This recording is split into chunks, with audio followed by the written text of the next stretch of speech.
একজন ক্লিনিকে এসে জিজ্ঞেস করলেন, ডাক্তারবাবু বাচ্চার ব্রেন তো আপনি বললেন নর্মাল রয়েছে, তাহলে পরে তার আইকিউ ঠিকঠাক থাকবে তো, মানে বুদ্ধিশুদ্ধি কেমন হবে একটু বলতে পারবেন না?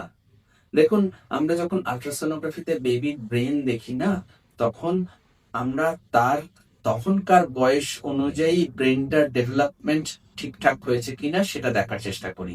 মানে 3 মাসের মাথায় ব্রেনটা এক রকমের দেখতে হয়, 5 মাসের মাথায় এক রকমের দেখতে হয়, আবার 9 মাসের মাথায় গিয়ে ব্রেনটা সম্পূর্ণ আলাদা রকমের দেখতে হয়।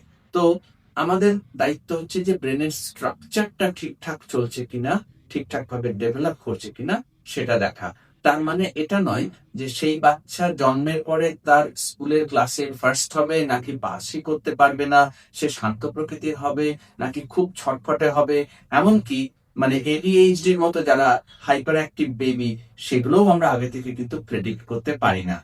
আসলে বাচ্চার বুদ্ধি নির্ভর করে জন্মের পরে তার দুটো নার্ভের মধ্যে কিরকম ভাবে সংযোগ স্থাপন হলো, মানে সাইন্যাপস ফরমেশন, বাচ্চার নার্ভের যে কাভারিংটা যেটাকে মাইলিনেশন বলা হয় সেটা, বাচ্চাটা কেমন পুষ্টি পেলো, সে কেমন পরিবেশ পেলো, সে কিরকম গল্পের বই পড়লো, কতটা গান শুনলো, পিতামাতা তাকে কতটা স্নেহ করলো, এই সবগুলোর ওপরে কিন্তু একটা বাচ্চার পারফরমেন্স নির্ভর করে।